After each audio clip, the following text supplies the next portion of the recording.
ఎందుకు ఈ మాట చెప్తున్నానంటే మన ఊళ్ళల్లో ఉండే ఉపాధ్యాయులందరూ కూడా ఇవాళ మనకు చాలా మంది అభ్యుదయ వామపక్ష ఉద్యమాలకు అభిమానంగా ఉన్నారు చాలా మంది.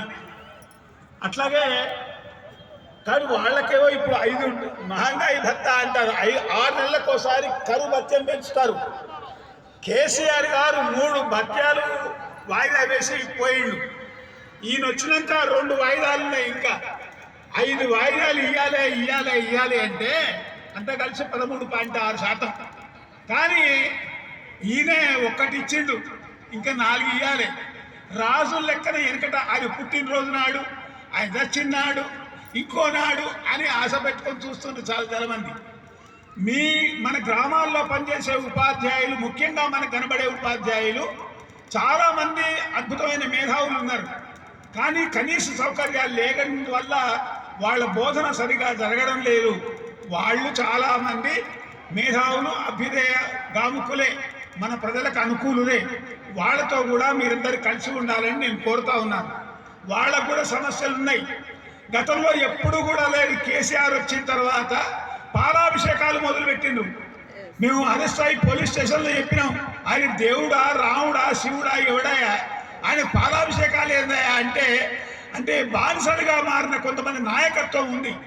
అలాంటి వాళ్ళని తప్ప మిగతా వాళ్ళతో, ఉపాధ్యాయులతో మీరు బాగా సన్నిహితంగా ఉండండి, వాళ్ళ సహకారం తీసుకోండి.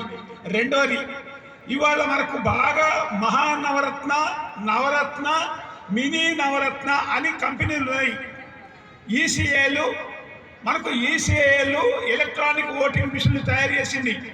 దేశంలో మొట్టమొదటిసారిగా టీవీలు తయారు చేసింది ఈసీఐఎల్.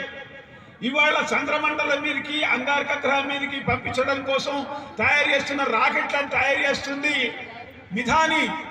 కానీ ఈ కంపెనీల్లో పనిచేసిన వాళ్లకు పెన్షన్ 1000 రూపాయలు. సిగ్గుపడాల్సింది ఏంటంటే మ్యాక్సిమం 4000. ఈ దేశంలో 79 లక్షల మంది ఉన్నారు.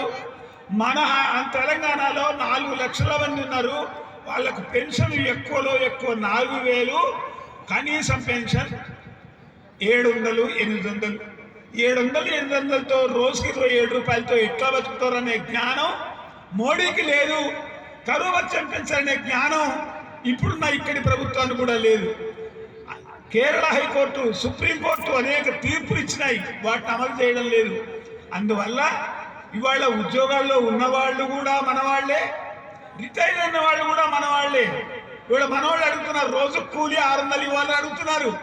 కానీ ఇవాళ రోజుకు 200 రూపాయలు కూడా రానివాడు ఉన్నాడు. 20 రూపాయలు వచ్చేవాడు.